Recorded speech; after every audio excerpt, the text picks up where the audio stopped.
Bueno, para quienes no me conocen, mi nombre es Felipe Escobar, yo soy el coordinador del Semillero de Telepsicología y pues es un gusto estar con ustedes acá en la tercera cátedra que hacemos del Semillero. Pues ha sido un proceso muy interesante porque nos ha permitido conocer diferentes perspectivas, diferentes áreas de desarrollo y diferentes conocimientos que están implicados en los procesos psicológicos o en el conocimiento de la psicología y su relación con las nuevas tecnologías. En esta ocasión nos acompañan Ana Felisa Ruiz y Andrés Serna.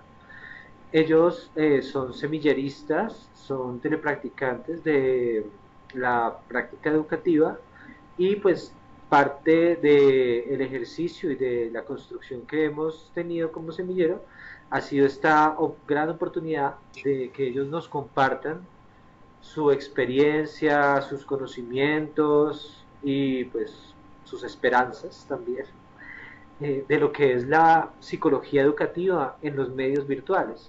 Entonces, espero que sea de mucho agrado para todos, para todas, cada una de las personas que estamos en este espacio. Y bienvenidos, bienvenidas, y pues con todo gusto estaremos muy prestos a todo lo que se esté presentando. Entonces, pues nada, Ana Felisa, Andrés, el auditorio es completamente de ustedes. Una feliz noche. Bueno, profesor, muy buenas noches y compañeros y todos los que están aquí con nosotros también buenas noches y sean bienvenidos. Me gustaría confirmar si me escuchan bien. Sí, Ana Felisa, te escuchamos Sí se muy escucha, bien. Perfecto, sí, muy compañera. bien. Listo, y también en cuanto a la pantalla se mira. Se ve tu escritorio. Se ve tu escritorio. Ya, no sé, supongo que haces la presentación. Sí, allí, listo. Perfecto, se ve perfecto. Muy bien. Adelante.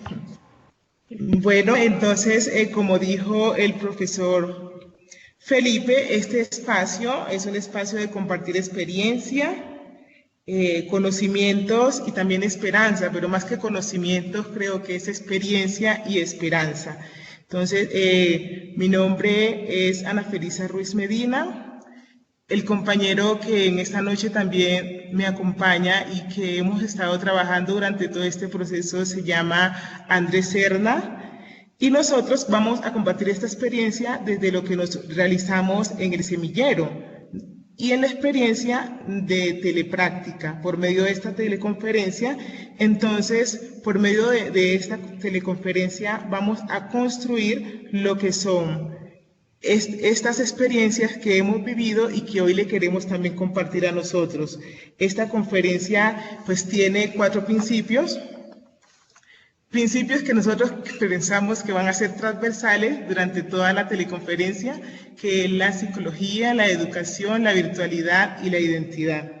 Entonces, desde allí partimos a compartir esta gran experiencia desde este semillero que nos permite comprender. ¿Y por qué nosotros decimos que con este tema que estamos viendo, desde lo que es la psicología educativa, una comprensión del estudiante virtual? O sea, es un acercamiento a toda esta experiencia que nosotros como estudiantes que estamos aquí, desde esta modalidad y desde este campo virtual, vamos teniendo quizás mucha profundidad, acercamiento, conocimiento, y que nos permite también comprendernos a nosotros como estudiantes. Entonces, desde la psicología educativa, ¿qué nos puede aportar la psicología educativa en esta experiencia de la comprensión del estudiante virtual? Claro que sí, que nos puede aportar mucho, porque por medio de la psicología educativa es esa comprensión que va sucediendo a través del aprendizaje y también cómo desde estos nuevos escenarios virtuales la psicología educativa nos va ayudando a abrir el horizonte y el espacio en esta gran comprensión. Y en lo que trata de la virtualidad y lo que es la identidad, entonces esta modalidad que es propia de nuestro ser como telepracticantes y también como estudiantes, nos da una identidad, una identidad personal y también una identidad social. Entonces nosotros decimos, somos estudiantes desde la virtualidad, así como también podemos expresar que se es estudiante desde lo presencial. Entonces vamos diferenciando estos dos roles y estas formas de aprender desde diferentes modalidades.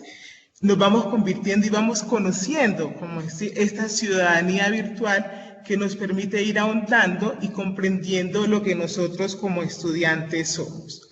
Entonces, partiendo de estos 4 presupuestos y en el contexto de nuestra telepráctica, que hoy le queremos ofrecer y que será de una forma transversal en lo que nosotros queremos compartirle. Quisiéramos también compartir con ustedes cómo se ha ido dando la evolución del aprendizaje virtual y nosotros como estudiantes, cómo hemos ido evolucionando desde mucho tiempo atrás, que ahora vamos a ir escalando. Nosotros quisimos traer estas imágenes en forma de espiral porque pues este proceso de evolución de aprendizaje virtual tiene un inicio pequeño, pero con el tiempo, con la historia, con los años se ha ido abriendo poco a poco y que hoy pues estamos disfrutando de todas esas experiencias en la virtualidad. Entonces, autores como Taylor, Ramisowski y la UNESCO nos expresan estas siguientes fases que nos caracterizan en la evolución de la educación a distancia, cada uno en su momento, cada uno con sus aportes específicos. Entonces pudimos reunir esta evolución de lo que es el aprendizaje virtual. Entonces, en la primera generación podemos ubicarnos y transportarnos por allá al siglo XV, cuando empieza lo que es la imprenta. Desde allí nosotros podemos decir que se va dando como un inicio de esta experiencia del estudiante a distancia. Entonces, a esta primera generación que se da por correspondencia, es una experiencia, como decir que el estudiante desde sus lugares donde ellos se encontraban podrían recibir aquellos materiales que por dificultades geográficas o situaciones también personales no podían asistir a las aulas o a los espacios educativos, pero que luego se fue mirando, aprovechando este auge de lo que fue la imprenta. Entonces también la educación miró esta gran oportunidad para hacer parte de lo que estaba pasando históricamente y entonces fueron implementando desde esta correspondencia también lo que es la educación.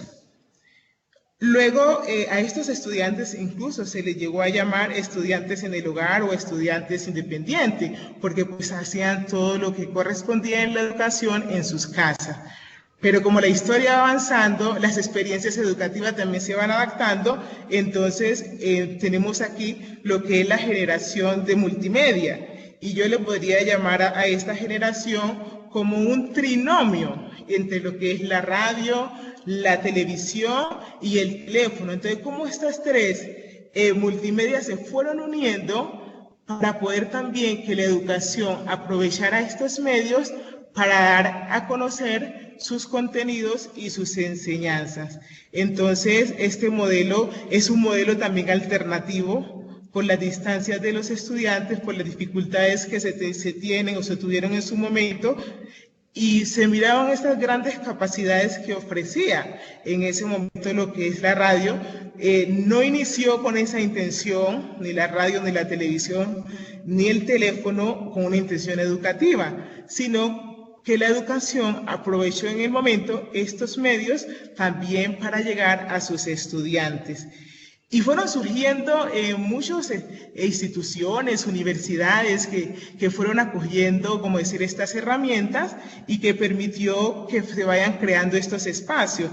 Entonces, uno de estos pioneros tenemos en Europa, como España, Holanda, Irlanda, Suecia, Portugal, y también a la par con todo lo que es esa problemática de la migración que fue surgiendo en Europa, pasan a Estados Unidos y todas esas experiencias se fueron llevando y también se fue ampliando desde estos espacios.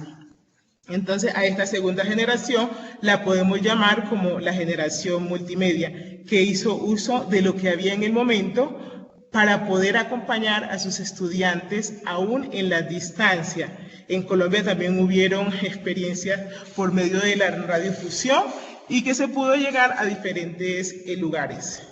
Tenemos la tercera generación, que ya le podemos llamar una generación telemática. Con esta generación pues posibilita más el intercambio entre lo que es el estudiante y el docente, el tutor. Entonces hay una interacción, una intercomunicación entre estos dos, como decir, tanto lo que es el estudiante como el profesor. Y pues aquí aparece la gran revolución del Internet, entonces esto va ayudando a profundizar y a ampliar más la posibilidad de cómo la educación pueda responder a las necesidades de los estudiantes. Entonces, esta generación le podemos llamar generación telemática. Luego, en la cuarta generación, que creo que aquí nos ubicamos los que estamos también nosotros en este momento, que se le llama a esta generación e-learning, que primero como decir, esta experiencia empieza en empresas como tal, no empieza en un espacio educativo, pero luego se fue adaptando esta experiencia de la virtualidad, así como pues la empresa lo utilizaba con sus trabajadores para la formación. Entonces, cómo desde el ámbito educativo esto se fue aprovechando para luego también ir organizando contenidos, materiales que hoy por hoy pues la educación virtual bastante ha sabido aprovechar este gran invento, esta gran oportunidad que se ha dado. Entonces, de esta manera podemos nosotros preguntarnos, ¿no? Todo este aprendizaje, este caminar de la evolución de lo que es la virtualidad en la educación. Ahora, pues le doy el paso al compañero Andrés para continuar nuestra presentación. Muchas gracias, Ana Felisa, por esa introducción, profesor Felipe, y un saludo al auditorio. Primero quisiera confirmar si me escuchan bien. Perfecto, compañero. Gracias. Listo. Entonces, bueno, partiendo precisamente de esos ejes transversales que estábamos revisando y que señalaba la compañera Ana sobre identidad, psicología, educación y virtualidad, podríamos casi que pensar que en cada una de las etapas que acabamos de observar de desarrollo y evolución de estas tecnologías y su implementación en los medios educativos, pueden hablarnos de diferentes transformaciones de la identidad, de diferentes comportamientos que digamos ante la mirada de la psicología, diferentes miradas respecto al concepto o entendimiento de lo que es virtual y es real y la diferenciación o la comprensión extensiva de lo mismo y naturalmente la educación. Entonces digamos que dentro de nuestro esfuerzo como telepracticantes y intentando recorrer un poco nuestra experiencia como estudiantes de psicología en modo virtual, es que una de las primeras metas en el ejercicio de la práctica educativa ha sido la de este ejercicio de comprensión de esta evolución. Precisamente no en el sentido intelectual y no, digamos, como a manera de conocimiento, sino como una manera de reflexión personal de nuestra relación con estos medios tecnológicos. De tal manera que precisamente una de las interrogantes que se genera es qué tipo de situaciones diferenciales ocurren acá en este espacio que denominamos lo virtual, que disten y que generen un impacto diferente en nosotros respecto a las actividades presenciales. Entonces, nuestro estudio, pues claramente es una pregunta muy amplia, pero nosotros nos hemos enfocado a hacerlo desde el estudio de las ventajas de la educación en línea. Naturalmente, pues digamos, un primer proceso es mirar cómo es el proceso de adaptación y acceso a las TIC. Este es lo llamamos un desarrollo del currículum oculto y vamos entrando acá a un concepto que queremos traer muy importante a nuestra charla y es que entendamos que en la virtualidad o en el tipo de ejercicio que hemos tenido todos los que estamos acá como estudiantes, hemos tenido un set de ganancias, de habilidades y de competencias desarrolladas que no necesariamente están descritas en el pensum académico que escogimos, sino que venían de alguna manera amarradas y juntas a todo este fenómeno y a esta decisión, a esta voluntad que todos tuvimos de llegar acá a la virtualidad. Entonces, esto es para nosotros como telepracticantes es relevante porque nos hace reflexionar desde nuestro rol y evolución todo lo que hemos adquirido y no y para ponerlo a la vista, ese currículum oculto, pero también para poderlo poner a la luz de los estudiantes que estamos con los que estamos trabajando, que es precisamente como ya miraremos ahorita hablando del escenario, son los estudiantes de primer semestre de toda nuestra universidad, que son pues claramente estudiantes virtuales. Entonces, ya profundizaremos más sobre el currículum oculto, pero quisiéramos que tuvieran este nuevo eje transversal sobre todo la charla, y es qué tipo de aprendizajes tenemos todos nosotros, precisamente acá, qué tipo de ventajas tenemos ante la coyuntura que se acaba de presentar nosotros quienes ya hemos tomado esta voluntad de adherirnos, de aceptar este proceso de extraña hibridación, de vivir toda esta cantidad de horas pues ante el computador, pero generando una relación profunda con el ciberespacio y que hoy en día, digamos, gracias a nuestra universidad nos ha permitido generar un replanteamiento casi de quiénes somos como seres humanos. Otro aspecto que hablaremos ahorita con la reflexión del yo cyborg. Otras ventajas de la educación en línea están en la superación de limitaciones de tiempo y espacio, pero queremos, esto siendo obvio, queremos es hablar de el potenciamiento de lo asincrónico.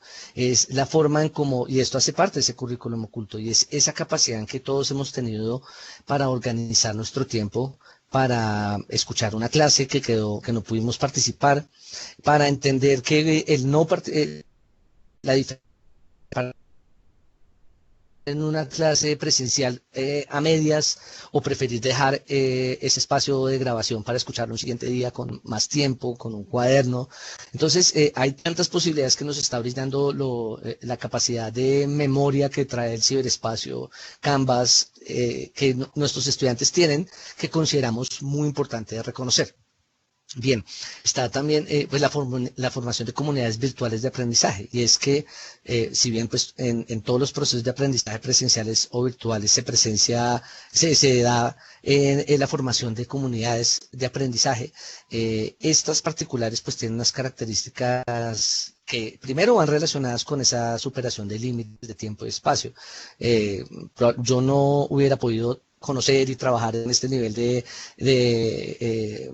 complicidad, porque ya hay una amistad, ya hay una relación de compañerismo con la compañera Ana Felisa, si no estuviéramos mediando por lo virtual, porque sencillamente pues a través del apoyo y la ayuda del ciberespacio, en la medida en que estamos viviendo en municipios diferentes del país. Eso implica que acá en esta formación de comunidades hay un potenciamiento de nuestra capacidad de llegar a otras personas que tienen estilos de aprendizaje, que tienen los tiempos parecidos a los nuestros, y estas son cosas que a veces obviamos. Es más, son cosas que hoy en día estamos viendo que están siendo no observadas con esta tensión que estamos teniendo en la coyuntura de que las personas tengan que vivir tanto tiempo ante un computador y todo, pero no se está valorando, por ejemplo, ese hecho, y es que esta es una oportunidad precisamente para una formación de nuevas comunidades y nuevas formas de organizar muchas cosas. Y acá quizás estas comunidades universitarias como la de la Fundación Universitaria Católica del Norte, pues ya viene siendo realmente pionera en ese ejercicio de formar comunidades. Y esto va a ser de cara a todo lo que nos viene a futuro. Viene la superación de prejuicios respecto a la virtualidad, la idea de lo virtual versus real. Quizás en esa evolución que nos mostraba Ana Felisa y en nuestra historia personal como estudiantes, nos toma mucho tiempo llegar a diferenciar, o no, más bien a no diferenciar lo virtual de lo real. Es decir, todavía en el medio hay una idea de que esta situación, esta charla, esta audiencia no es enteramente real y digamos que uno de los aprendizajes más grandes que vamos teniendo con la investigación del semillero, con el ejercicio de la práctica en psicología educativa y con nuestra carrera y con la formación de todas las comunidades que hemos tenido como estudiantes es que este es un escenario real, esta es una expansión de lo que concebimos como real. Y la diferencia de verlo desde esa manera o no marca toda una influencia en el relacionamiento que tenemos. Esas son las reflexiones que queremos brindar precisamente, ahorita para los que están en la etapa de iniciar práctica, para los que están decidiendo de ir, digamos que independientemente de donde vaya la práctica, pues porque recordemos que la universidad maneja práctica clínica en telepsicología, digamos, es recordar este fundamento y es que es necesario ir más allá de esa dicotomía de virtual real y quizás comprenderlo como una extensión. De esa manera, si queremos trabajar con estudiantes y apoyarlos en procesos psicopedagógicos, pues podremos tener una forma de comprensión del lenguaje y también de otras generaciones que claramente tienen esta noción mucho más clara, ¿no? Esto es muy importante mencionarlo. Permite el trabajo de actualización y formación, aún en épocas de comunicación social como la presente. En este momento las personas han tomado un interés por la informática, por revisar sus medios, sus computadores, desde el antivirus, de todo un sistema de aplicaciones interrelacionadas que brinda pues esta conexión con el ciberespacio. Y esta es una formación implícita que nos trae ese currículum oculto, ¿no? Se promueve una conversación sobre la era digital y permite rescatar su potencial. Creo que eso viene implícito en lo que venimos hablando hasta el momento y seguiremos hablando. Y pues finalmente tenemos esta noción de avance, ¿no? Y es, tenemos unas experiencias relacionales, ¿cierto? Con el ciberespacio, con nuestros compañeros, con profesores, ¿sí? De acá viene una importancia de la reflexión en la comunicación que utilizamos, entendiendo que no todas las personas con las que conversamos en este espacio, no todos los estudiantes, si hay veces no todos los profesores puedan entender la complejidad de esta discusión, porque además pues hay que entender, es una discusión en evolución y que como mostraremos ahorita en algunos de los resultados del semillero, particularmente pues están en avance. Finalmente se dan unos efectos no esperados o no explícitos, lo que llamamos currículum oculto, una relación diferente con el ciberespacio, en donde quizás este deja de ser visto como un simple instrumento y empezamos a reflexionar sobre esa relación que hemos tenido instrumental con otros objetos para quizás entender el nivel de complejidad de relación psicológica que tenemos con los mismos y la comprensión de su estética, cómo define gran parte de la comunicación. Entonces eso es una de las reflexiones de nuestra época. Entonces, bueno, quizás esto para dejarte, Ana, con esa profundización sobre el yo cyborg y la reflexión que vas a continuar. Muchas gracias. Continúa.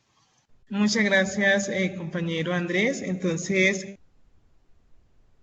que hemos ido haciendo mientras nosotros estudiábamos, investigábamos, nos lleva a preguntarnos, nosotros somos cyborg, y cuando pues hablamos de lo que es la comprensión del estudiante virtual, pasa por esta pregunta, y quizás algunos de los que estamos también aquí escuchando en este momento esta teleconferencia nos hayamos hecho esta pregunta.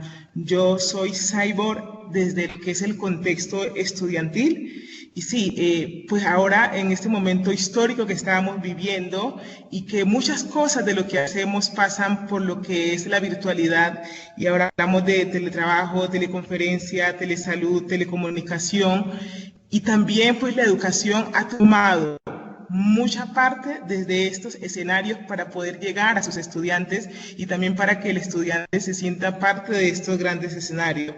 Entonces, es esta capacidad, cuando hablamos del yo cyborg, hablamos de esa capacidad de irse personalizando de esos contenidos que están en los ambientes virtuales, los contenidos que nos llegan por medio de las redes sociales, los contenidos que nos llegan por nuestros diferentes medios de comunicarnos con los demás.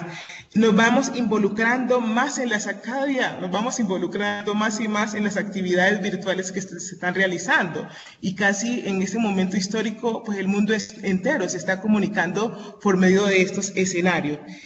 Y también pues ya los ordenadores o los computadores se han convertido en algo más que una herramienta simplemente física, porque nos transmiten y también nos trasladan a otros lugares, aunque no sea físicamente hablando, pero sí virtualmente. Nos hacen sentir las necesidades, las preocupaciones y tantas cosas que nos pasan alrededor y podemos contextualizar. El compañero Andrés pues también ya nos ha dado un poco de introducción sobre lo que es el currículum oculto. ¿Y qué es eso del currículum oculto? Cuando nosotros pues ingresamos a la universidad, especialmente a la universidad de la modalidad virtual, se nos enseñó un pensum. Este pensum que quizás vamos a estudiar de acuerdo al programa académico que elegimos, vamos a estudiar psicología, ingeniería informática, formación religiosa, filosofía, pero dentro de ese pensum no había algo que dijera que nos iban a enseñar a lo que era manejar el Skype o la plataforma, o cómo enviar un correo, algunas grabaciones, o también herramientas ofimáticas. En ninguno del pensum aparecen estas cosas. Entonces, ¿qué corresponde al currículo oculto? Son todos estos aprendizajes, series de aprendizajes que no están incluidos en el currículum oficial, pero que nosotros poco a poco como estudiantes vamos aprendiendo. En un momento otro nos dimos cuenta de que ya sabíamos manejar bien lo que es una computadora, lo que es, como decir, una herramienta para poder trabajar en conjunto con el profesor, con los compañeros. Entonces, en un momento dijimos, ya sabemos hacer esto, pero no porque estaba dentro del pensum, sino porque poco a poco nosotros lo fuimos aprendiendo según la experiencia y también las equivocaciones, los avances que nos permitieron a la par aprender académicamente lo que está en el pensum de la universidad, pero también lo que no está dentro del pensum. Autores como Philip Jackson y Benson Schneider nos hacen comprender esto del currículo oculto, y especialmente Philip me gustó pues mucho un libro pues que él tiene, lo que es la vida, lo que es la vida en las aulas, cómo pues se va dando la vida en las aulas por medio de las relaciones, de lo que nosotros hacemos. Pero nosotros aquí en ese momento ellos tuvieron su experiencia de lo que es aulas, espacios físicos. Nosotros podíamos llamar la vida en las comunidades virtuales.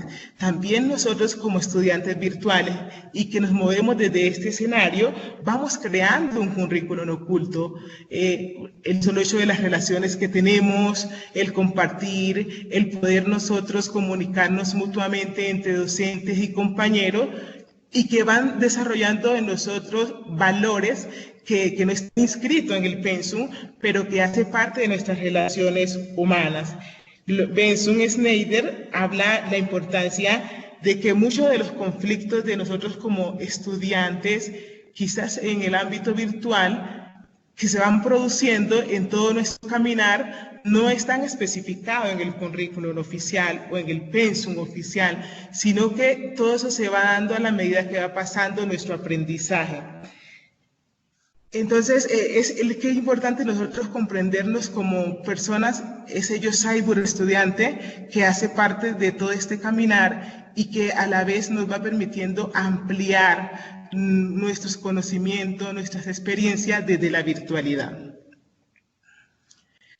Y por eso el currículum oculto sucede de una experiencia, sucede de una integración de lo que nosotros vamos aprendiendo, lo que es académicamente hablando, pero también desde las experiencias cotidianas que vamos teniendo como estudiantes. A esto se le puede llamar currículum oculto, algo que está a decir por debajo, sin que se diga esto vamos a hacer, pero que nosotros vamos aprendiendo. Nosotros, pues como estudiantes desde la virtualidad, tenemos muchos desafíos, como lo pueden tener los estudiantes desde lo que es la modalidad presencial, porque cada una de estas modalidades tiene sus desafíos, pero ahora pues queremos resaltar y compartir con ustedes los desafíos de los estudiantes virtuales. ¿Y cuáles pueden ser uno de estos desafíos? Creemos que, según la experiencia que nosotros como estudiantes, pues Andrés y mi persona, pues dialogando, uno de los grandes desafíos que tenemos como estudiantes virtuales es la autogestión del tiempo y de los espacios físicos. Qué importante esto, ¿no? Porque pues nosotros como estudiantes virtuales debemos tener autonomía con esa capacidad de ir liderando los espacios de tiempo y quizás a veces en cuestión de esta autogestión de los tiempos, si no lo sabemos cómo organizar, entonces no nos permite alcanzar esas metas que nos propusimos al iniciar nuestra carrera o cuando iniciamos un curso o en este caso pues lo que estemos realizando cada uno de nosotros según nuestro programa académico. Otra de los desafíos que nosotros pues enfrentamos son las estrategias de estudios. Estas estrategias nos permiten desarrollar estas habilidades y actitudes, destrezas que nosotros vamos adquiriendo con el tiempo y que a la vez este gran compromiso, porque nosotros como estudiantes virtuales en sí, pues somos los responsables, los primeros responsables de nuestra formación. Entonces, aprender estrategias de estudios nos permite desarrollar estas habilidades y actitudes para responder a esa gran meta. También está entre nosotros esa claridad en la motivación que pasa por los estímulos, por las expectativas que tenemos nosotros, los propósitos, eso, qué es lo que nos mueve a nosotros como los estudiantes, qué es lo que interiormente nos está motivando desde el primer día que iniciamos hace 3, 4, 5 años atrás y que hoy quizás muchos ya estamos a la puerta de concluir este estudio universitario, otros están iniciando en la mitad, pero hay algo que nos provocó, hay algo que nos mantiene, entonces una motivación sostenida, como decir, no intermitente, sino que va dando. Se encuentran pues esas dificultades en el camino, pero que se va dando. Y a la vez, esa motivación se va encauzando. Ya más adelante, el compañero Andrés nos va a profundizar en lo que es la motivación. Dominio de los materiales didácticos. Aquí viene mucho de lo que explicaba antes el currículum oculto.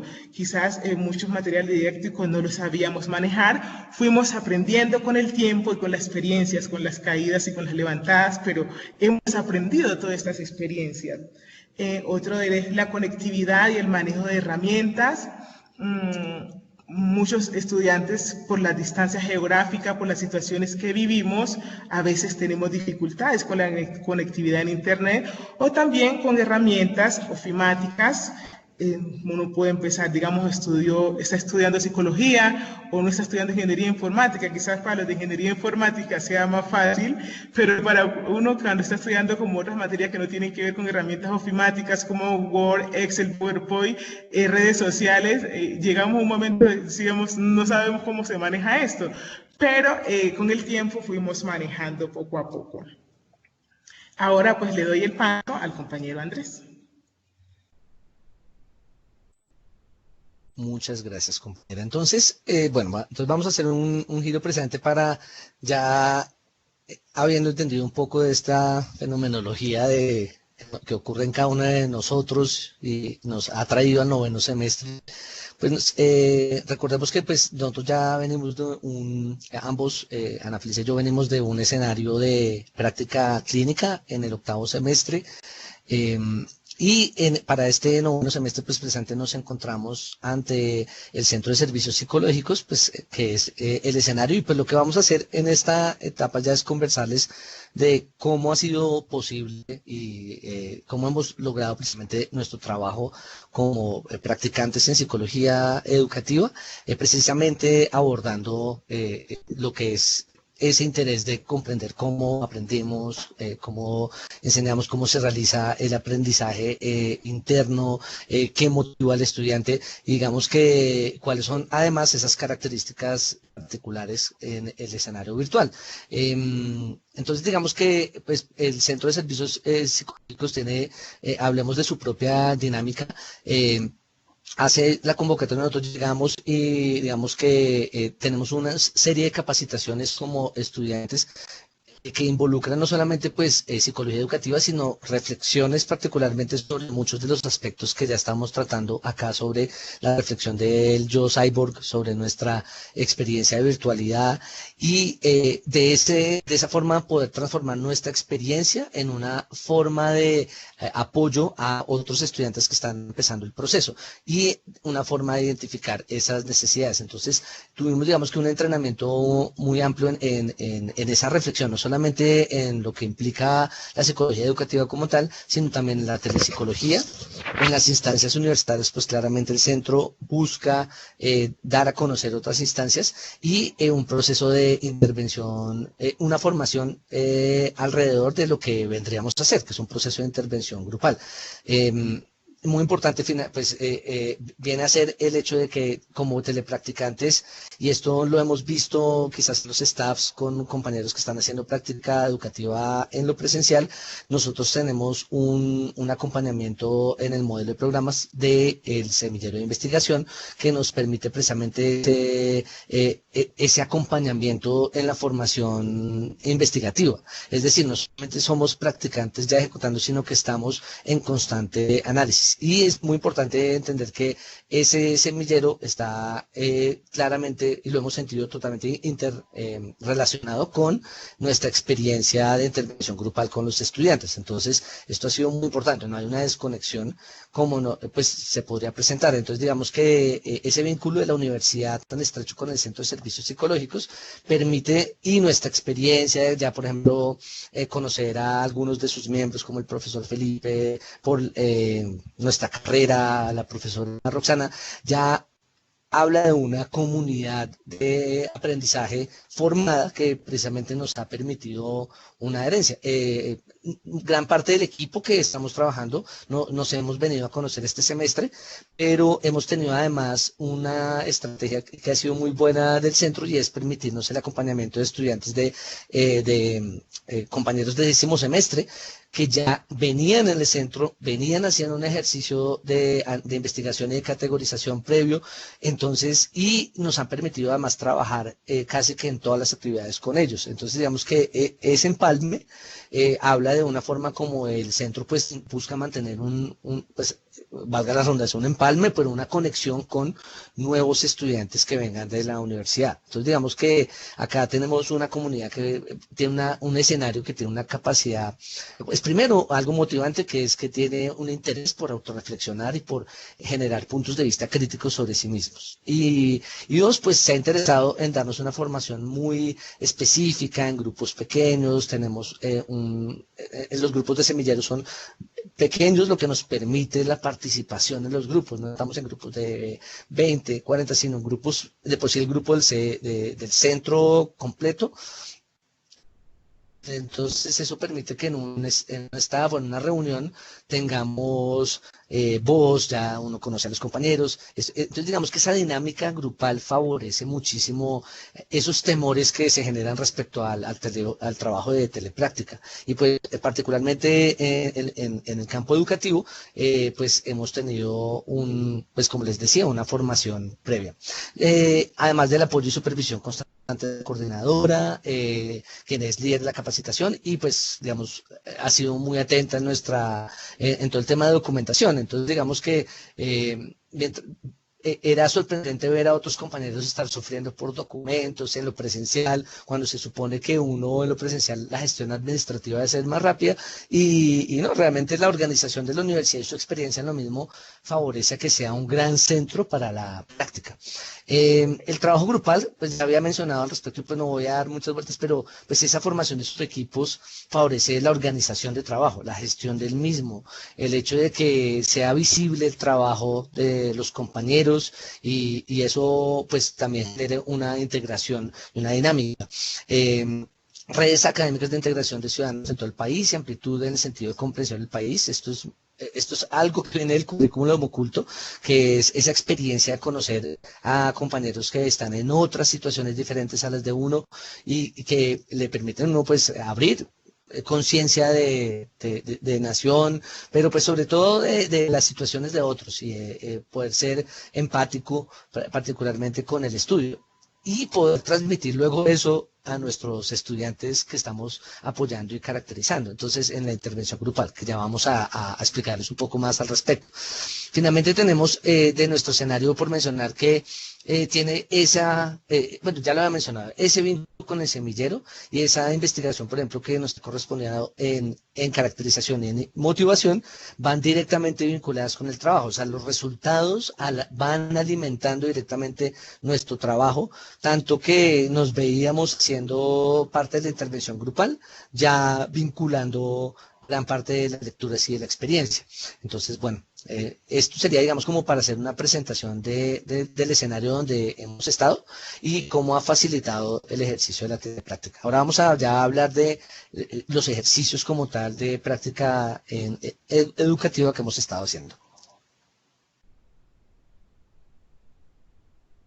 Compañera Ana. Muy bien, muchas gracias, compañero Andrés. Entonces, ¿cuáles son los alcances de la psicología educativa en la virtualidad?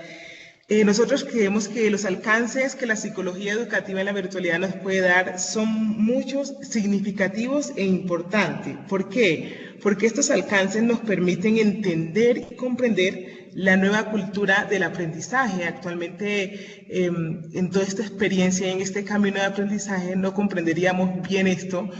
Gracias pues a lo que es la psicología educativa, en la virtualidad nos va viendo la posibilidad de ir entendiendo en qué consiste este aprendizaje de la virtualidad, cómo va afectando de forma tan positiva en la vida educativa general y también personal. Pues en el desarrollo del aprendizaje que se va construyendo según las experiencias, que se va construyendo según lo que se va profundizando y también se va viviendo en los espacios de aprendizaje virtuales. Y todo lo que es esta experiencia virtual desde lo social también nos permite ir comprendiendo estos alcances que la psicología educativa en la virtualidad nos va aportando. Entonces, ese aporte es esa comprensión, qué es lo que estamos viviendo, cómo lo estamos viviendo y hacia dónde se va dirigiendo actualmente la virtualidad y también la educación desde la virtualidad. Nuestra intervención grupal, pues en la psicología educativa en el Centro de Servicio Psicológico que tenemos en la universidad, tiene lo que es nuestra intervención, lo que es el modelo de programa. ¿Y en qué consiste este modelo de programa? Consiste primero en que se evalúan las necesidades que existen en nosotros los estudiantes, qué necesidades tenemos y cómo se hace, para qué, para diseñar estas soluciones que más adelante van dando respuesta y permiten aplicar estos resultados y también con fin de ir evaluando estos avances. Entonces, este modelo se hace a través de la caracterización. Los que estamos en telepráctica tenemos la experiencia de realizar estas caracterizaciones a otros estudiantes. Y tenemos presente algunas áreas, específicamente son 6 áreas dentro de esta caracterización. La primera, pues, indaga todo lo que es la información personal de la persona en cuanto pues su nombre, su edad, lo que corresponde a la ubicación personal. Y la segunda, esas motivaciones. ¿Y qué es lo que nos motiva, no? Ya hemos hablado un poco sobre lo que estas motivaciones, por qué estamos estudiando en este programa académico, qué es lo que nosotros soñamos en unos tiempos, por qué nosotros elegimos estudiar desde la virtualidad y no desde lo presencial. Y luego este contexto familiar que nos hace comprender nuestras realidades, que quizás pues también nuestros familiares van apoyando en todo este proceso educativo que nosotros vamos teniendo.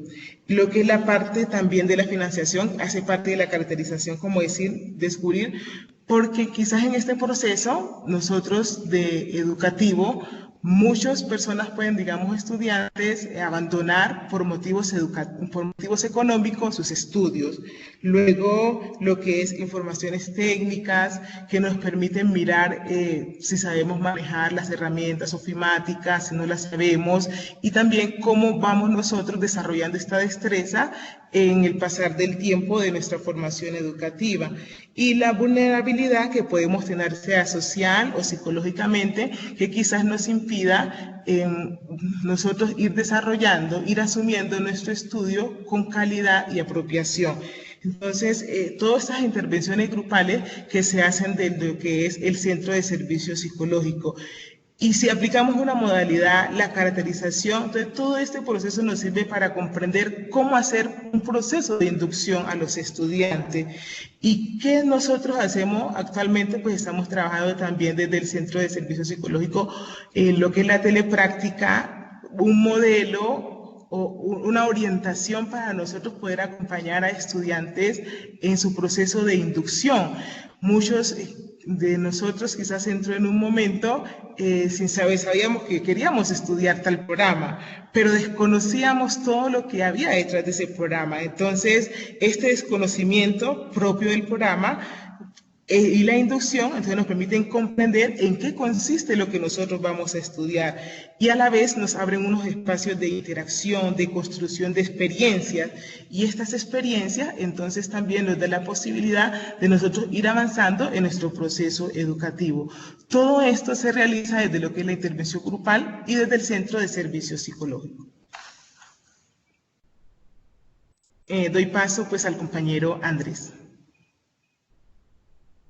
Bien, muchas gracias. Entonces, precisamente en estos ejercicios de caracterización, logramos en entrevistas lograr identificar al menos con muchos de estos estudiantes de todas las carreras de la universidad y bueno, también la identificación inclusive de rasgos socioculturales que puedan de alguna manera implicar una problemática en su permanencia. Entonces, digamos que al hablar de precisamente la permanencia, superar ese concepto ya más retrógrado de deserción y para precisamente contemplarlo desde un aspecto tan positivo y que genere una discusión alrededor más bien de cómo lograr que cuando un estudiante pues claramente está en su carrera, pues en el desarrollo de su propósito de habilidades y competencias para la vida, pues tenga la capacidad para tener un apoyo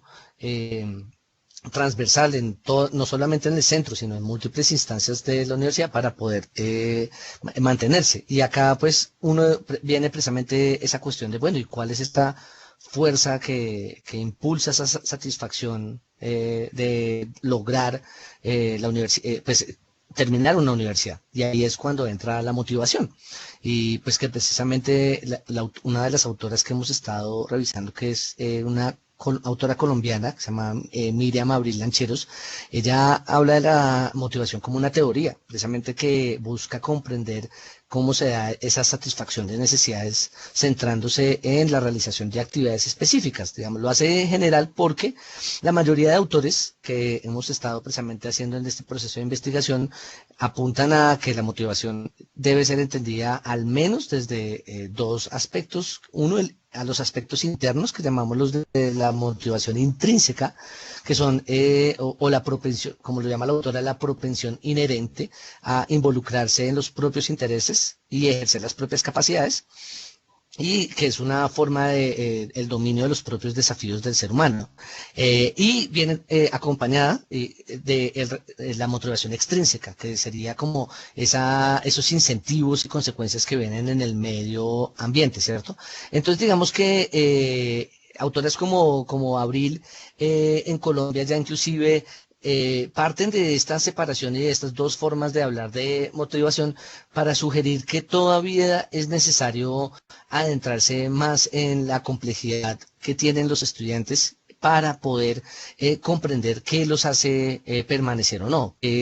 Hasta qué punto esa motivación puede lograr que un estudiante se levante, intente superar barreras e inclusive busque ayuda para poder proteger esa permanencia y ese interés intrínseco, y también pues que muchas veces viene motivado, como encontramos en muchos estudiantes, por fuerzas extrínsecas, ¿no? Muchos de nuestros estudiantes hacen parte, tienen una población, pues una edad y son una población particular, y en ese sentido pues trabajan, muchas veces vienen motivados por un interés en pues tener mejores oportunidades. Muchas veces no, sencillamente el motor de estar en la universidad es un deseo de superar sus propios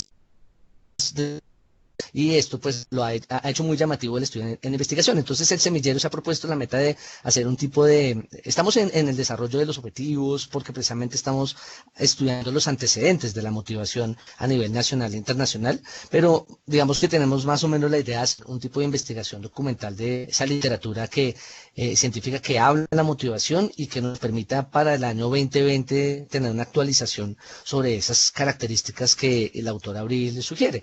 Dentro de otros hallazgos importantes para mencionar, ya digamos para ir también haciendo una parte de cierre, es, bueno, tenemos autores internacionales como Maggie Harnett o autores en Indonesia como Wijaya y Henchung, que hablan también de la necesidad de expandir lo que comprendemos como la motivación intrínseca y extrínseca, e inclusive ya sugieren modelos. Hay uno particular que nos ha llamado mucho la atención, que es uno que sugieren en Indonesia y que además está hecho con estudiantes de una maestría internacional que reúne estudiantes de varios lugares del mundo, y es precisamente, lo llaman el modelo SARS, que entiende que para comprender la motivación extrínseca hay que ver procesos como la atención, la relevancia, la seguridad y la satisfacción. Ahí se hace la figura del SARS, a la vez de contrastada con la motivación intrínseca, como la ven estos autores, relacionadas con la idea de la teoría de flujo, que habla que precisamente el flujo es como un tipo de, o flow, un tipo como de energía de conexión que tienen los estudiantes con el medio y que les permite precisamente superar barreras o dificultades de adaptación con la virtualidad. Entonces, como ven, pues digamos, acá hay apenas unos hallazgos muy principales, pero que buscamos que entre nosotros como estudiantes telepracticantes y nuevos telepracticantes a futuro sea precisamente un proyecto de investigación que el centro logre llevar a cabo para una comprensión mayor de la motivación y a su vez eso poderlo asociar con el trabajo de intervención grupal. Entonces, bueno, compañera, te doy paso para ir haciendo nuestro cierre. Listo, Andrés, muchas gracias. Yo quisiera invitar a uno de los participantes que haga el favor y me diga su nombre, si está, digamos, estudiando en la universidad o quizás sea un participante libre y dónde vive. Es una manera también de nosotros ir interactuando en este escenario virtual. ¿Alguno que pueda activar su micrófono? Compañera, buenas noches. Buenas noches. Soy Fernando Enrique Merchán Bautista. Vivo en Bogotá, actualmente octavo semestre de Psicología en la Universidad Católica del Norte. Muchas gracias. Comparto gran parte de los contenidos expuestos del día de hoy, ya que la modalidad virtual de verdad implica un reto para vencer los paradigmas a los que venimos acostumbrados en el tema de la educación. Impone mucha disciplina de parte de nosotros los estudiantes, nos obliga a salir de la zona de comodidad, a investigar, a buscar recursos, como usted mencionó, a aprender nuevas herramientas y actualizarse. De manera que es un medio que creo que va a cambiar la forma en la que las personas aprenden, se desarrollan y crecen en conocimiento en diferentes áreas. Muchas gracias. Muchas gracias a ti, Enrique, por tu participación. Bueno, esa es como una oportunidad también de continuar con lo que el compañero Andrés nos está explicando, esas motivaciones que nosotros tenemos como estudiante y qué bueno que nos lo ha expresado en este momento el compañero. Entonces, vamos a tratar de ir cerrando ya lo que nos trata de la conferencia con este marco normativo. Es una oportunidad para que miremos un poco de recorrido en qué se enmarca todo lo que es este estudio de la virtualidad. Empezamos desde nuestra Constitución Política de Colombia, lo que es el derecho a la educación, luego seguimos con la Ley Psicológica Educativa, la 1090 del 2016, tenemos lo que también otra ley que nos ampara la conectividad en establecimientos educativos, la Ley General de la Educación en Colombia. La UNESCO ha aportado mucho en esta construcción del aprendizaje abierto a distancia y desde la psicología educativa también virtual. La ley de la Minitic, que es una experiencia que se ha ido surgiendo en Colombia y en otras partes del mundo. La ley 1064 del 2016, educación no formal, educación para el trabajo y el desarrollo humano. Ahí estamos nosotros en esta experiencia. Quizás muchos de los que estamos aquí trabajamos, estudiamos, hacemos otras realidades en contexto, pero que también nosotros seguimos fortaleciendo nuestra parte académica. Luego, pues queremos también compartirle el marco normativo de las TIC. Aquí tenemos desde el 2009 hasta el 2019 todo este proceso que se ha ido dando y cómo esta experiencia de la virtualidad y la educación en la virtualidad no es algo suelto, sino que está dentro de algunos decretos, acuerdos, resoluciones, circulares que se han ido desarrollando de manera aquí nacional en Colombia. Quisiéramos compartir algo sobre los aspectos éticos de nosotros desde lo que es la educación virtual. Entonces, lo primero que queremos compartirle es la importancia de la regulación. ¿Por qué? La regulación para nosotros desde los espacios, escenarios virtuales, es como si fuera un semáforo, así como en las ciudades para movilizarnos existen semáforos, señales de tránsito, que nos permiten ubicarnos y parar. También en lo que son los ambientes virtuales se necesita esa regulación para tener una buena comunicación, una buena relación entre nosotros, y allí pues esa buena relación nos permite aprender de los demás, ir descubriendo nuevas cosas que nos van aportando a nosotros como estudiantes virtuales. Otra es la transparencia. En todo lo que corresponde a este aspecto ético, nosotros queríamos profundizar también en la transparencia en los contenidos y en toda esta experiencia educativa virtual. ¿Por qué? Porque aquí se va dando y se va forjando lo que es la cultura de la legalidad y a la vez vamos superando lo que es el ciberplagio, ¿no? Que a veces se puede dar de una forma, el ciberplagio intencional o quizás accidental. ¿Accidental cómo? Que no supimos referenciar alguna cita que queríamos realizar en nuestro trabajo y lo hicimos de una manera que no correspondía según las normas APA. Fue eso una forma accidental, pero quizás también a veces se dan otras formas intencional. Hay dos autores que nos han ayudado a comprender como esta realidad, que es David Caldavilla y Manu Ruiz, que son autores que nos hacen, como decir, énfasis en la importancia de esa transparencia en los contenidos de nosotros como los estudiantes que nos movemos en el escenario virtual. Y valores tan fundamentales que debemos fortalecer como el respeto, la escucha, la honestidad, la cercanía, y a la vez nosotros poder, estando tan conectados desde la virtualidad, pero también separados en cada uno en nuestro contexto donde vivimos. Y cómo nosotros, por medio de este espacio de aprendizaje o comunidad de aprendizaje, también fortalecemos valores.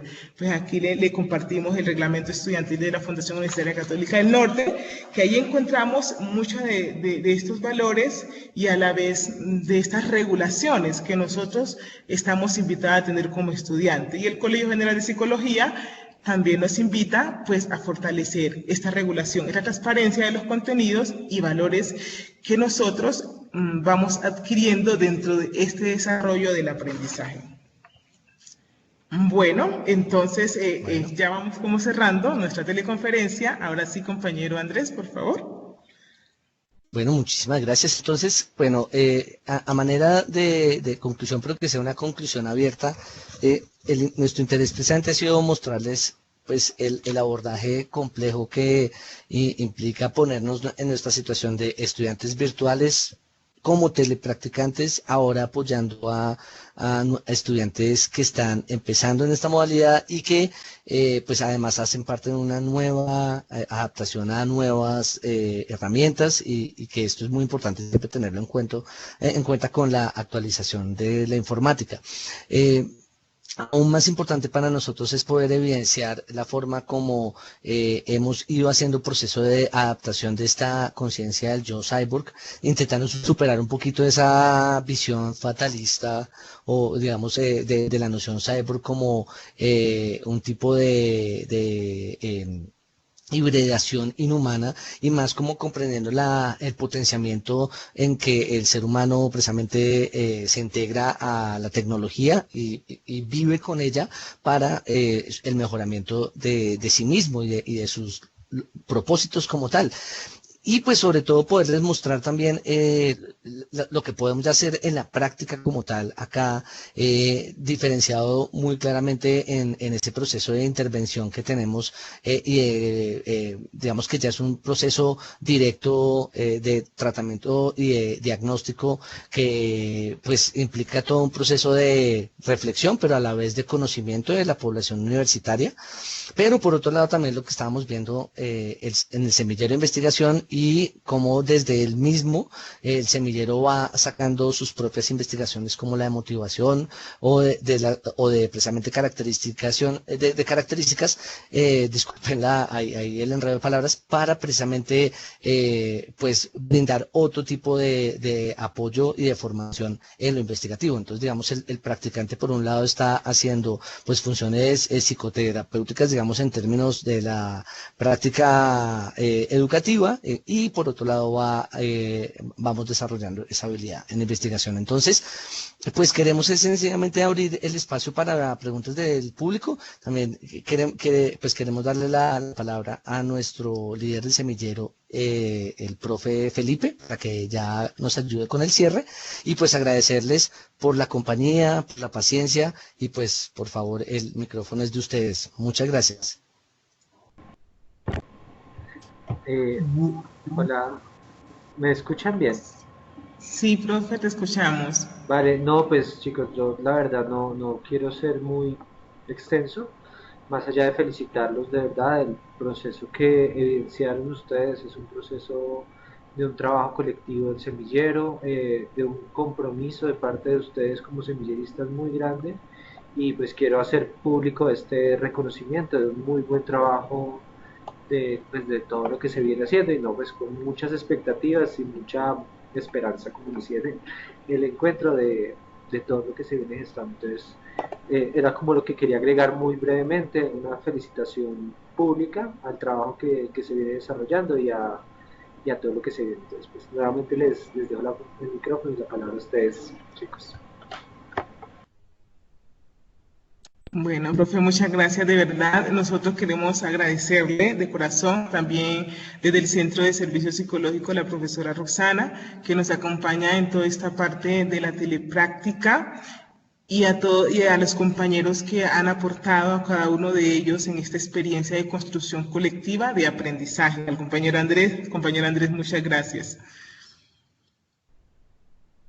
Igualmente, compañera, ha sido un gusto este trabajo en el semillero. Tenemos un espacio muy dinámico, muy flexible, el profe Felipe por su guía y sobre todo, pues, debo repetirlo, para mí es muy interesante que en la medida que la investigación esté alimentando al psicólogo y lo pueda llevar a la reflexión no solamente de la práctica educativa, sino del medio y del ciberespacio. Entonces creo que ese es un gran logro del semillero. Entonces, Oscar, gracias por tus palabras, igualmente Juan Esteban, Daisy, y pues cualquier comentario o preguntas lo dejamos abierto antes de nuestro cierre. O también profesores asistentes, muchas gracias. Bueno, compañeros, yo quiero unirme a la felicitación del profesor Felipe. Se nota la rigurosidad en el trabajo y realmente, hablando de motivación, pues es un trabajo muy motivante, muy estimulante para todos los compañeros que ingresan nuevos a este proceso de práctica, de manera que es lo más motivante que puede haber, sobre todo con el proceso que ustedes realizaron y con la claridad en la exposición que llevaron a cabo. Los felicito y muchísimas gracias. Judith, muchas gracias, y gracias por todo lo que tú también en tu experiencia has ido aportando en este semillero. Muchas gracias. Yo sí, pues yo quería hacer una pregunta que a mí me causa mucha curiosidad, o por lo menos una experiencia que he tenido alrededor de la doble cara que yo he experimentado. Yo soy docente universitario y en este momento estudio el pregrado de psicología, y he tenido la experiencia de enseñar virtualmente y a la vez ser estudiante virtual. y me causa mucho la curiosidad de saber, por ejemplo, relación de características o rasgos de personalidad que hagan el aprendizaje virtual más interesante que otros, y lo de la motivación, la investigación sobre motivación, en qué estadio está. Muchas gracias. Juan Esteban, claro que sí. Muchas gracias por tu pregunta. Creo que las características de los rasgos de la personalidad de los estudiantes virtuales tienen que ver mucho en cuanto al estilo de vida que nosotros como estudiantes virtuales llevamos. Entonces, mire que la mayoría en la caracterización, pues nosotros nos damos cuenta de eso. La mayoría de los estudiantes que estamos en la virtualidad es porque trabajamos en algo, en cuestión de lo que queremos sacar adelante esta carrera. A la vez quizás estamos buscando un título para poder asumir otras responsabilidades en nuestro campo educativo, y en su mayoría también son personas adultas. Mire que en las caracterizaciones encontramos personas de lo que son 21 años en adelante. Entonces, todo lo que esta característica de la personalidad tiene que ver con el estilo de vida que nosotros pues estamos llevando y las responsabilidades que estamos asumiendo en nuestro contexto de trabajo y en nuestro contexto familiar. Compañero Andrés, ¿tú quisieras ampliar algo sobre la motivación? Bien, ahí me escuchan, es que se me fue. Sí. Sí. Sí, claro que sí. Pues digamos que gracias por la pregunta, y precisamente a partir de un poco lo que hemos estado observando en los estudios sobre motivación, te puedo ayudar a responder un poco el tema. Y es que particularmente una autora que nos llama la atención, que se llama Maggie Harnett, y que además tiene un libro recién publicado en 2016 que se llama Motivación en Aprendizaje en Línea. Sinceramente, vamos en primer capítulo porque pues es extenso y viene además alimentado de múltiples estudios. Digamos que una de las primeras líneas, y más o menos te voy a casi que sacar la frase textual, ella dice que la investigación sobre aprendizaje virtual para el año 2016, o sea, esto hace 4 años, siendo justos 3, tiene una visión limitada que no reconoce la complejidad y dinámica de interacción entre los factores que determinan e influencian la motivación. Entonces, digamos que parte de lo que explicaba brevemente es que cuando hablan de motivación intrínseca o extrínseca, hay una muy fácil asociación que puede ser relacionar lo intrínseco con una fuerza interna de relacionamiento con la temática que estás estudiando, con tu gusto por la psicología, ¿cierto? Y que va más allá de lo exterior.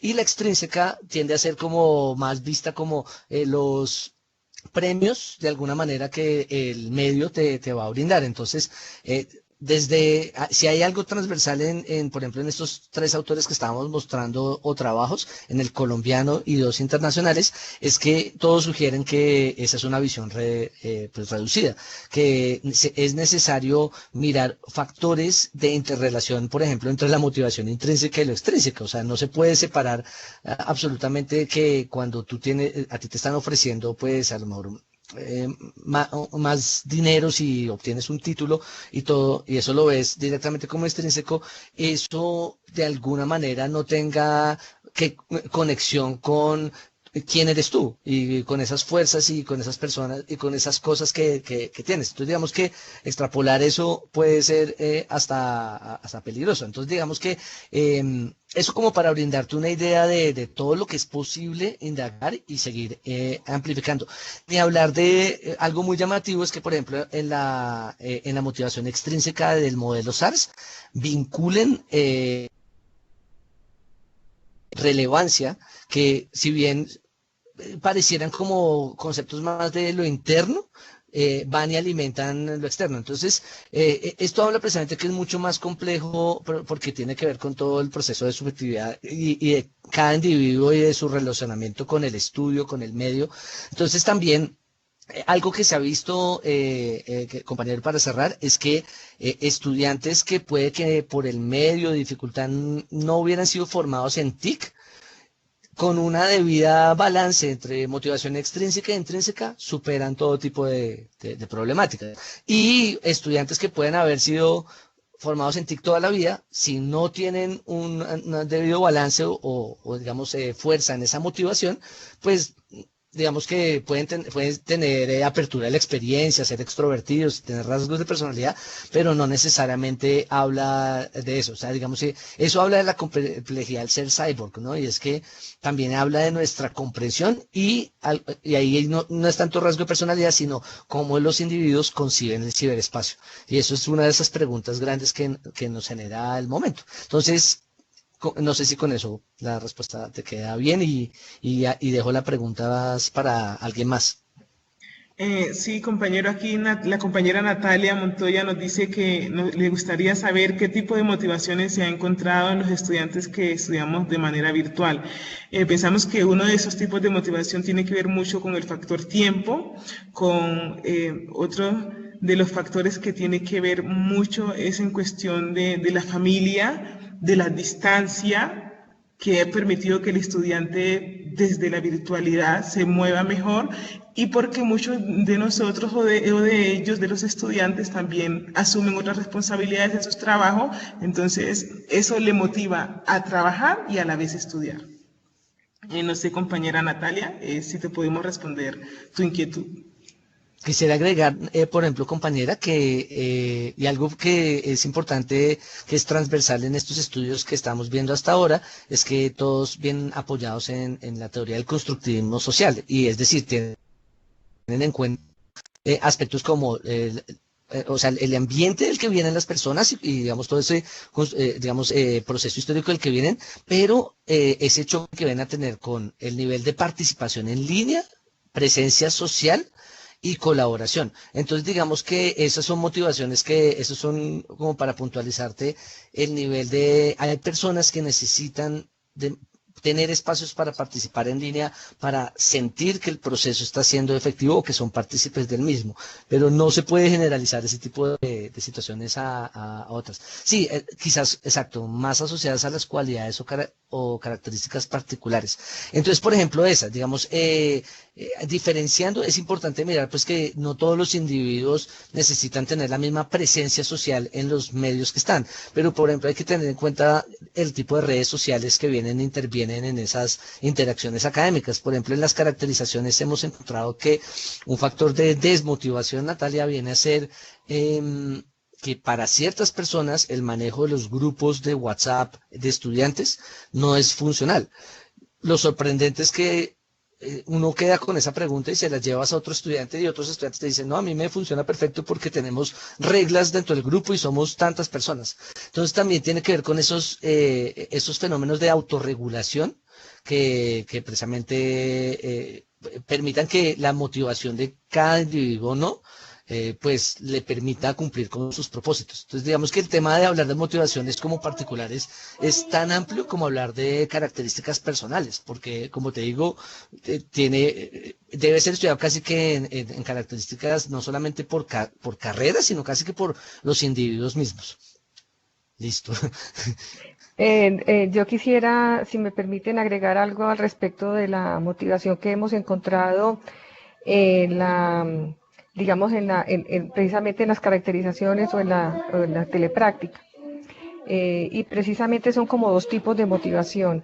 Una que es al ingresar a la carrera, que puede ser generada por él mismo, que en este caso sería intrínseca, o también cuando es generada por otro. Cuando es generada por otra persona, la persona realmente se somete como a un estado de vulnerabilidad, porque mientras que la persona no esté motivada totalmente por lo que va a hacer, pues se complica un poquito la permanencia pues en la universidad.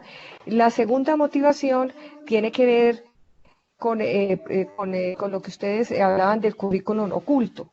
Es decir, cuando la persona ingresa a la universidad y se enfrenta a ese currículum oculto, al manejo de plataforma, al manejo de redes, al manejo de todos estos instrumentos ofimáticos o precisamente de Internet, entonces viene otro tipo de motivación. Entonces la persona, se puede quedar ahí como frustrada, o sea, puede representar un primer momento de frustración, y es el manejo de esas herramientas que es tan importante y que también está contemplado precisamente como en esas entrevistas de caracterización que nosotros realizamos.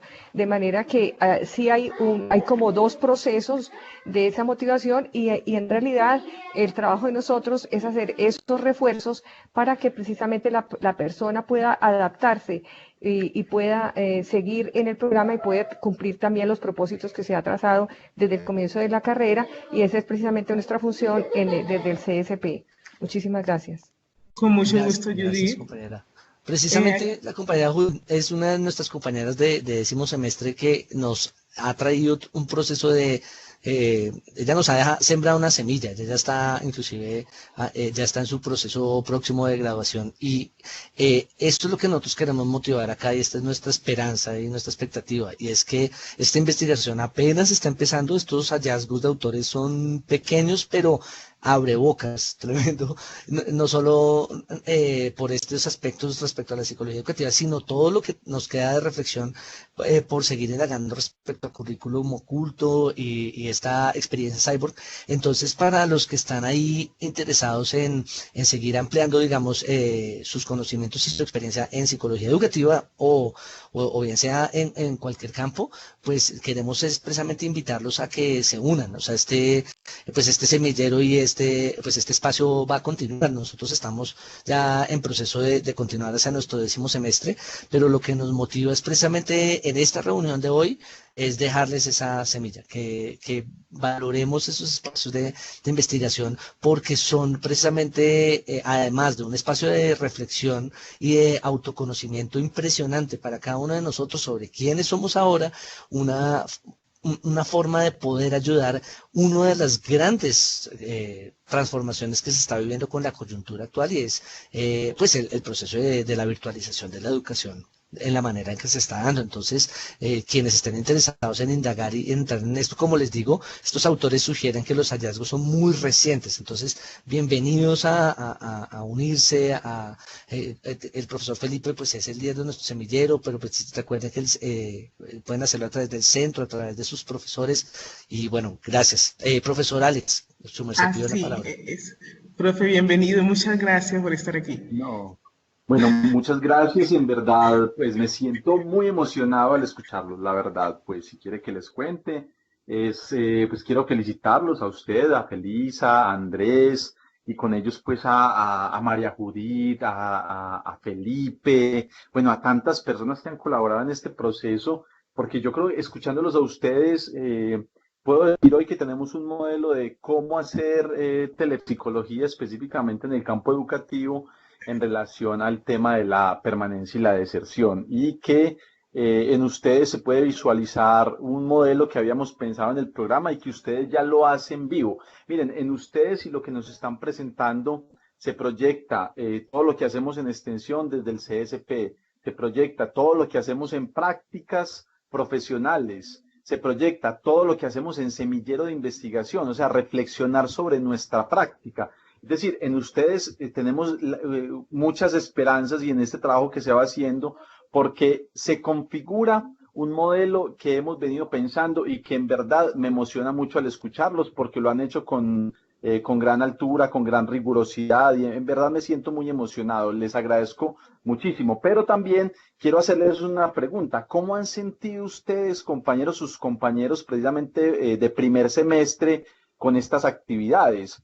Ustedes al final de las entrevistas pues hacen una especie de conversación donde les cuentan un poco cómo es estudiar virtual. ¿Qué pueden ustedes contarnos de esa experiencia, de cómo quedan esos estudiantes, qué expectativas, un poco? ¿Qué nos pueden contar de ese proceso específicamente? ¿Cómo son percibidos también ustedes desde esos estudiantes de primer semestre? Porque una de las ideas es que los estudiantes puedan ser escuchados por propios estudiantes de último semestre. Entonces, me gustaría que me transmitieran un poquitico de esa sensación. Profe, muchas gracias primero, de verdad, por compartir esa alegría con nosotros. Y una de las experiencias, cuando nosotros caracterizamos, los estudiantes se quedan muy agradecidos, porque primero cuando uno lo que hace la llamada, entonces ellos dicen de parte de la universidad, pero qué tan cercanía, esa humanización, esa capacidad de preocuparse por ellos. Entonces, una de las cosas que los estudiantes han reconocido es que la universidad se acerca a sus estudiantes, está conociendo la realidad de sus estudiantes y a la vez puede escuchar y comprender cómo es que ellos van desarrollando su proceso educativo. Yo quisiera sumar la experiencia personal de algo que le comentaba a la profe Roxana, y es, siempre he tenido como dificultades con este tema de llamar a la gente y cómo seguirla y programar en lo personal, digámoslo. Y tenía ese reto por superar, ¿no? Venir a hacer la caracterización y llamar personas y cuadrar citas y todo. No ha habido, creo que, ninguna caracterización de la que no me levante alegre, contente, empático, más abierto, además, pues porque te permite hablar con personas de todo tipo de carreras y es hermosísimo porque, pues digamos que le ha permitido a uno fluir. Creo que el formato de entrevista semiestructurada favorece mucho porque viene la guía, pero al mismo tiempo viene esa capacidad de uno de transformar pues la conversación también de acuerdo al nivel de comunicación que uno está teniendo con las personas. Pero digamos así, de primer semestre, lo primero que encuentra uno, se siente uno inspirado. Son personas que vienen tomando por esa población adulta que tenemos, son personas que se la están trabajando muchísimo por lograrla y pues te cuentan experiencias varias. Entonces hay un momento en donde uno les termina conversando de alguna manera como un compañero con experiencia más, y eso genera un nivel de camaradería muy especial. Me ha sacado risas y mi esposa me ha visto lo feliz que acabo las llamadas. Entonces, solo quería compartir eso, profe. Gracias. No, muchas gracias a ustedes, en verdad. Bueno, la compañera Viviana dice que pide la palabra. Compañera Viviana. Buenas noches a todos los compañeros y profesores presentes. Bueno, yo tenía una pregunta desde que comenzó pues como el encuentro y yo esperaba pues como que la respondiera a lo largo del transcurso de lo que estaban describiendo, pero todavía sigue ahí. Entonces quería como que me pudieran describir un poquito más en qué consiste ese acompañamiento que ustedes le brindan al estudiante. Sé que lo describieron pues como de forma muy general, que la caracterización, que estar pues ahí apoyándolos en la inducción, pero ¿qué actividades como más específicas realizan en este proceso de prácticas de telepsicología educativa? Listo. Bueno, compañera Viviana, pues nosotros, este acompañamiento que se le hace a los estudiantes está desde lo que es el Centro pues, de Servicio Psicológico, pero que hace parte de la organización que tiene la universidad. En este momento, pues el profesor Alex Betancourt es uno de los líderes en todo este proceso. Entonces nosotros lo realizamos por medio de una caracterización desde la telepráctica, ¿no? Y esa caracterización tiene algunas áreas que nos permiten acercarnos más a los estudiantes, conocer sus realidades y también acompañarles a ello, a los estudiantes en su proceso.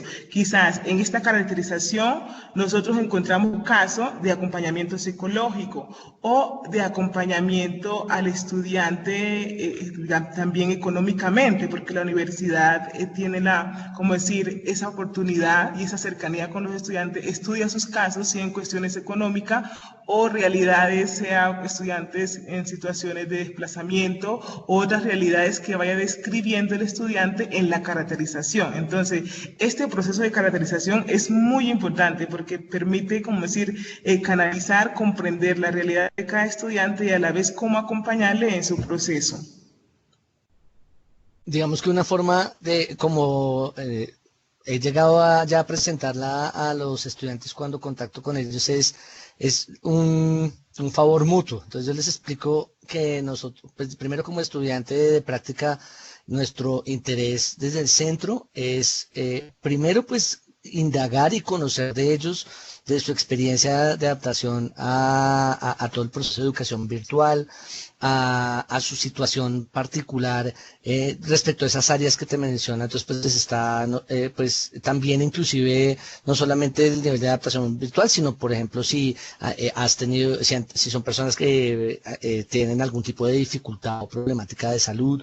Entonces es como un tipo de identificación de todo tipo de rasgos y viene acompañado de una evaluación de riesgos precisamente muy general, que además está acompañada directamente pues con la coordinadora, que esto es muy importante decirlo, para poder mirar cada situación que vamos identificando y a partir de ello determinar si hacemos remisiones a las diversas instancias. Entonces digamos que ahí es donde está lo que te está comentando la compañera Ana Felisa, y es dependiendo de esas necesidades, pues ahí viene lo que yo les digo que es la ganancia para ellos, digamos, es que si nosotros obtenemos esa información de ellos, nosotros podemos darles a conocer y les damos a conocer las instancias universitarias. Yo muchas veces les digo que yo llegué a semestres muy avanzados y no sabía de centro de emprendimiento. Entonces, pues digamos que cuando vas conversando con ellos y escuchas que tienen un emprendimiento, porque me tocó algo muy especial con un estudiante de contaduría que es además artista de música y bueno,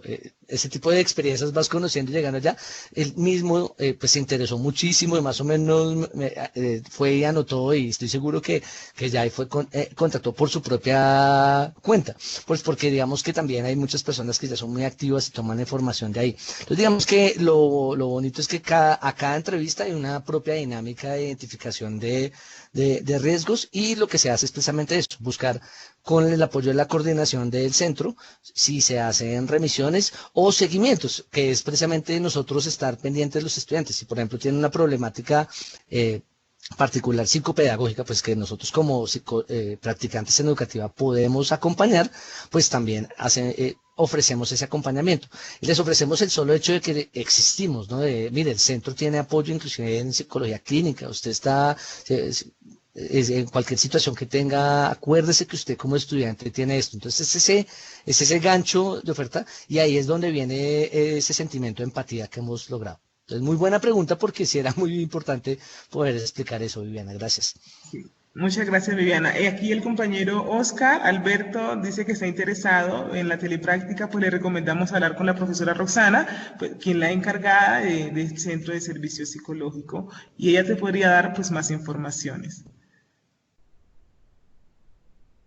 Bueno, no sé si vamos cerrando ya, creo, compañero Andrés, y agradecemos inmensamente la participación de cada uno de ustedes en poder escucharnos, darnos la oportunidad también para que nosotros vayamos interactuando con ustedes, sus dudas, sus preguntas y también sus reflexiones nos han aportado bastante. Así, a los profesores que están presentes, muchas gracias, profesor Alex Betancourt, Felipe y quizás otros que están por aquí, que no lo estoy viendo actualmente, pero que nos han escuchado. Muchas gracias.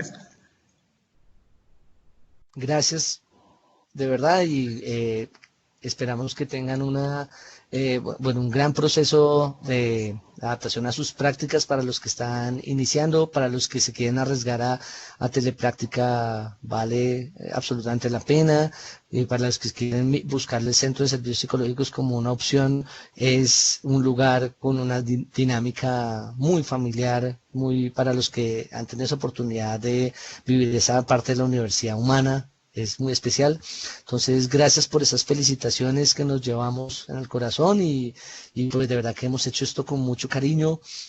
Profesor Felipe, gracias por el liderazgo en el semillero y por traernos a este espacio y por el acompañamiento hasta este momento. Y bueno, que tengan todos una muy feliz noche. Si alguno a lo mejor quiere despedirse o hablar algo más, ahí queda micrófono o foro abierto. Muchas gracias.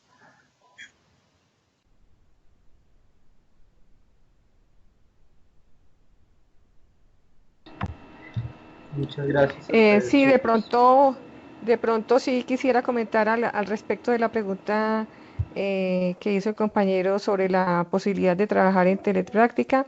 Pues deben estar atentos porque siempre sale una convocatoria para poder aspirar a, digamos, a trabajar en el escenario de la universidad. Muchísimas gracias. Gracias, Judith. Chicos, muchísimas gracias a ustedes, felicitaciones, un muy buen espacio. Muchas felicitaciones. Una feliz noche para todos.